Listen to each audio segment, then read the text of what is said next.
Hello guys, I am Arpit Singh and welcome to my channel nodal study. और आज हम लोग जा रहे हैं पार्ट 5 करने ह्यूमन हेल्थ एंड डिजीज़ का, जिसमें हम लोग प्रिकॉशंस को कवर करने वाले हैं, जो कि हमने डिजीज़ पिछली वीडियोस में पढ़े थे, उनके प्रिकॉशंस के बारे में पढ़ेंगे, जिसमें टाइफॉइड, अमीबियासिस, कैरियासिस और फाइलेरियासिस, रिंग वॉर्म और जितने भी टाइफॉइड हो गए, तो इन सब के बारे में हम कैसे बच सकते हैं, कौन से प्रिकॉशंस हमें लेने चाहिए, उसके बारे में पढ़ने वाले हैं। तो चलिए शुरू करते हैं।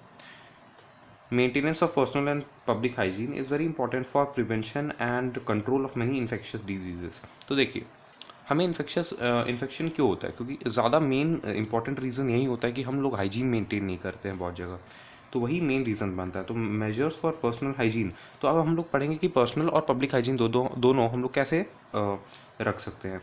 तो पर्सनल हाइजीन को मेंटेन करने के लिए हमें keeping the body clean, consumption of clean drinking water, food, vegetables, fruits etcetera.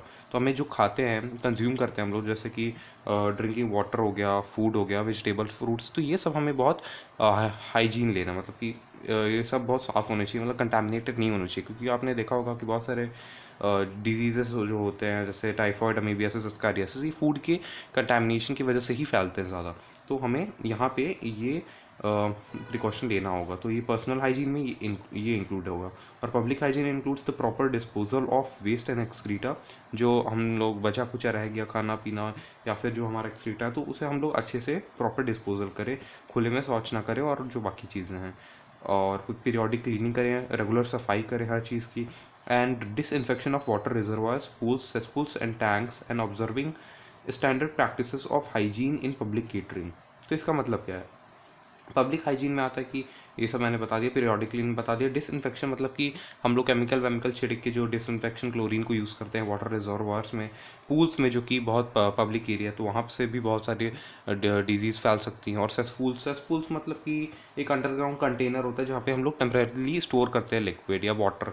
ज़्यादातर ये सीवेज के लिए ही बनता है। तो आप देखे होंगे कि ज़मीन के नीचे बहुत गहरा बनाया जाता है, तो उसको क्या बोलते हैं? सेसपूल बोलते हैं। और टैंक्स हो गए जो कि पानी सप्लाई करने वाले हो गए। और observing standard practices of hygiene in public catering, मतलब पब्लिक केटरिंग मतलब जो पब्लिक में फूड सर्विस प्रोवाइड की जाती है, जैसे ट्रेन में हो गया और बाकी जगहों पे भी होती है।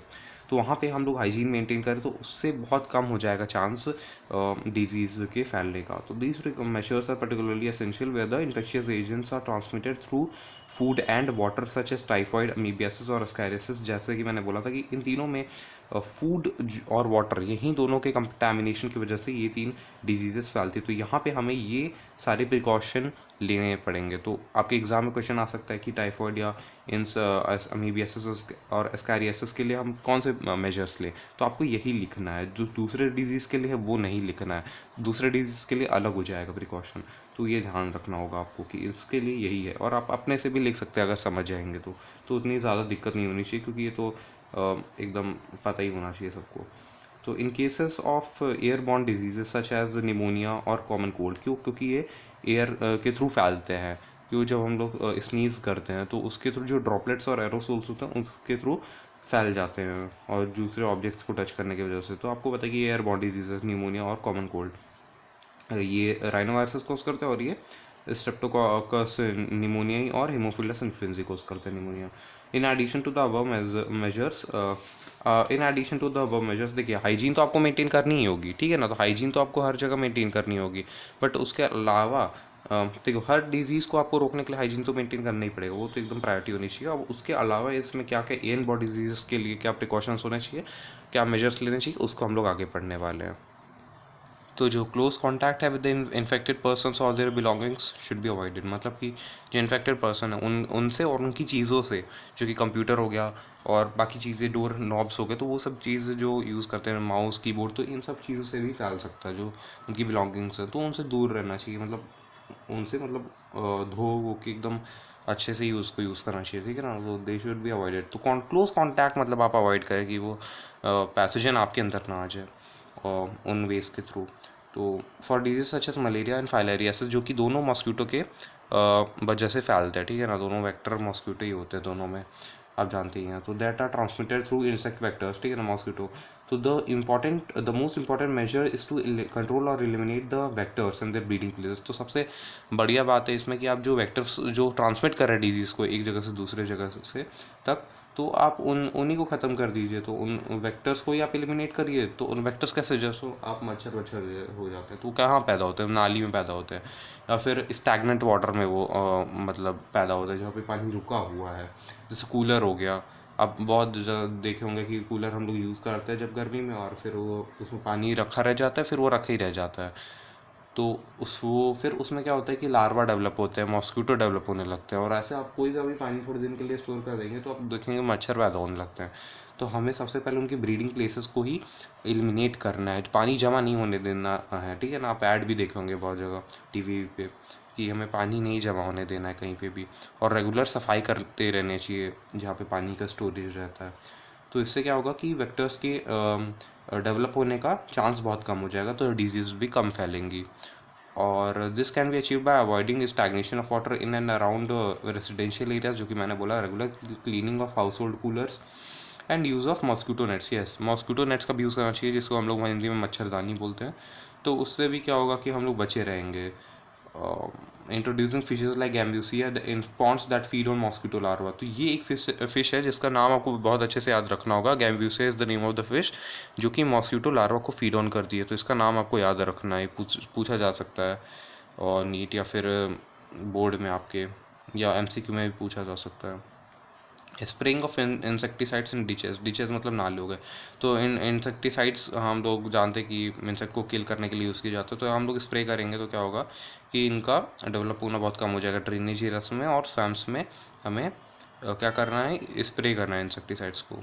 इन addition doors and windows should be provided with wire mesh. आप देखे होंगे कि जब घर बनता है तो आजकल घरों में वायर मैश प्रोवाइड की जाती है, ठीक है ना, खिड़कियों पे और दरवाज़ों पे। तो वो भी एक वे हम लोग अपनाए हैं जिससे हम लोग मॉस्किटो या फिर दूसरे इंसेक्ट्स को घर में एंट्री प्रिवेंट कर सकते हैं। तो prevent the entry of mosquitoes, and such precautions have become more important especially in the light of recent widespread incidences of the vector-borne Aedes mosquito disease and like dengue and chikungunya in many parts of India.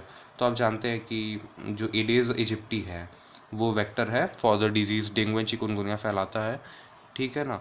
आप ये मत समझिएगा कि बहुत बार ये होता है कि मतलब बच्चे ये समझ लेते हैं कि इसी से होता है, एडेज इजिप्टी से ही होता है डेंगू एंड चिकनगुनिया, पर ऐसा नहीं है।